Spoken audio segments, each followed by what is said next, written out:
इस मिरामार की धरती में वो पॉसिबल करके दिखाएं। बट इस फ्रेम के अंदर haiku soul versus team Aryan के बीच में मुलाकात हो सकती थी।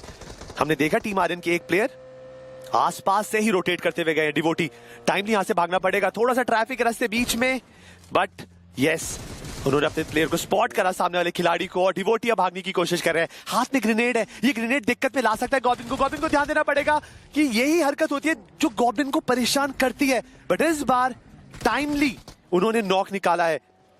अब सारिक्स भी आए हैं, आसान नहीं रहने वाला, बट गॉब्लिन अपने आप को हील अप करने में सक्षम रहे। बट सारिक्स को शॉट्स करने किया, गॉब्लिन विद द डबल, एक इंपॉर्टेंट फ्रैग निकालकर अपनी टीम को एडवांटेज दिलाई है। बट लेजेट इनकी भी यहाँ पे मुश्किलें बढ़ाई जा चुकी है। आर्यन इतनी आसानी से हार नहीं मानते, लेकिन उन्हें हार मानने में मजबूर किया जा रहा है।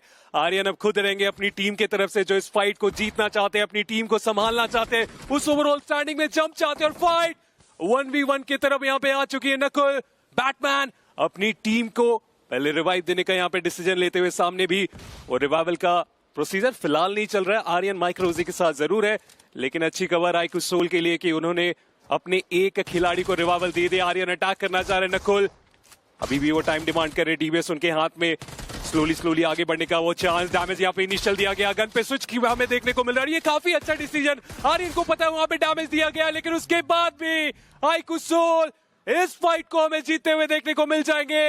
एक्स इतनी कमाल की शुरुआत लग तो रही थी, लेकिन उसे अंत किया गया हाइकू सोल की तरफ से। नकुल ने बहुत कसर लगाकर अच्छा खासा समय बर्बाद किया और आर्यन को फोर्स कर। आर्यन के हाथ में जो बंदूक थी उसके मुकाबले अगर शॉटगन है सामने वाले के पास, जीतने के चांसेस ऑलरेडी कम है। नकुल को एक बुलेट का कनेक्शन बनाना था और वो बनाया भी। Team Aryan they got eliminated. San Martin में जो ड्रॉप क्लैश हुआ था यहाँ पे मिडिल ईस्ट स्पोर्ट्स और टीडब्ल्यूओबी का, उसमें टीडब्ल्यूओबी जो रैंगल जीती थी टीम लेके था उनकी 120। बट यस इस फाइट के अंदर नॉनेक्स ने एक नया शिकार ढूंढा है, बट उनको देखना पड़ेगा सामने वाली टीम के पास मैन एडवांटेज है। बट जाते जाते शुरुआत करी उन्होंने नकुल को गेम से बाहर निकाल के। But goblin need to be careful, सामने वाली जो टीम है वो शॉटगन के साथ इंतजार जरूर कर रही थी, बट लेजेंड का जो लेजेंड ग्रेनेड था वो नॉनेक्स के तोते छुड़ा देगा और उनको करेगा गेम से बाहर। 11वें पायदान पर नॉनेक्स का भी हुआ खात्मा, खात्मा किया गया। और अब दो टीम्स के बीच में ये मुकाबला, एक तरफ हाइकू सोल जो कि बहुत पहले नकुल को गवा दिए थे, उसके बाद भी 16 फिनिशेस यहाँ पे निकाले जा चुके हैं। टॉप 2 में ये टीम हमें देखने को मिल रही है। लेजेंड ये खिलाड़ी अकेला वो 6 फिनिशेस निकाला है अपनी टीम के लिए, लेकिन सामने हाइकू ओजी विस्गॉड, उन्हें वहां पे बहुत ज्यादा डैमेज दिया गया। लेजेंड अभी भी आप देखिए वो स्मोक के सहारे आगे जाके ग्रेनेड करने की कोशिश में लगे हुए। सर्कल का अगर एडवांटेज अगर आप देखें दोनों ही टीम्स के पास हम थोड़ा देख पा रहे हैं, लेकिन ओजी वो स्प्लिट मेंटेन करके इस फाइट को जीतना चाहते हैं। लेकिन जोकर उन्होंने यहाँ पे एक को फिलहाल यहाँ पे डाउन किया है। जो मैन एडवांटेज ओजी के पास थी वो नल एंड वर्ड हो चुकी है। 4v3 का सिचुएशन था, अब हो चुका है 3v3। AQP को रिवाइव देना पॉसिबल नहीं हो पाएगा, बट आरू भी नॉक हो चुके हैं। ओजी के पास हर एक सिचुएशन उनके फेवर में थी, बट हाइकू सोल हर एक फैक्टर को कैंसिल आउट करते हुए दिख रहे हैं। गॉब्लिन ने तो बकायदा यहाँ पर एक ही ओपी को गेम से बाहर निकाल दिया है और अब इंतजार कर रहे हैं पीछे से जो खिलाड़ी छुपे हुए हैं वो भी आगे आए और इस डील को कंप्लीट करें। बट आतंकी की पोजीशन, विस्गॉड की पोजीशन काफी जूसी है। अगर इस एंगल से छुप कर उन्होंने पिक ऑफ निकालना चालू किया, सोल रीसेट नहीं कर पाएगी, बट सब्र से खेलना पड़ेगा, तरीके से खेलना पड़ेगा। और जिस चीज का डर था वही हुआ, विस्गॉड ने गॉब्लिन को स्पॉट करा और उनको नॉक कर दिया है। और अब दोनों खेमे से 2-2 खिलाड़ी बचे हैं। आतंकी की हालत उतनी अच्छी है नहीं। क्रैट आप देखिए फर्स्ट एड नहीं है, बूस्टर्स नहीं है, हेलमेट नहीं है, वेस्ट तो ना के बराबर ही मैं बोलूंगा।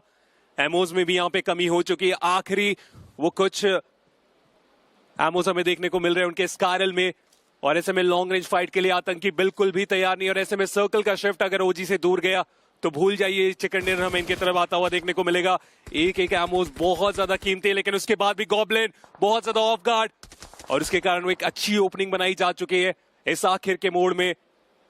विस्गॉड इनके पास भी वो वेस्ट हम नहीं देख पा रहे हैं। एमोस चलिए उसमें कमी नहीं है, अगर ये आतंकी को जाके थोड़ी सी दे दे तो फायदा हो सकता है, लेकिन हाइकू सोल बहुत ज्यादा ऑफ गार्ड, जोकर उन्हें भी यहाँ पे गिराया जा चुका है।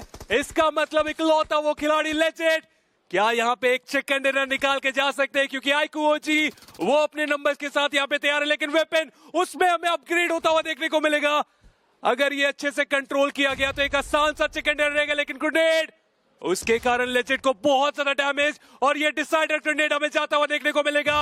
हाइकू सोल क्या यहाँ पे बच पाएंगे? जी हाँ, उस ग्रेनेड से भी बचे, उस मॉली से भी बचे, कब तक बचेगा ये प्लेयर, ये तो वक्त ही बताएगा। भाई जो ग्रेनेड डॉज किया है खूबसूरत, पर लेजेंड के पास ऑप्शन है, उनके पास P90 है। P90 एक नर्फ पफ बंदूक है, यहाँ पे कोशिश जरूर करेंगे बट अब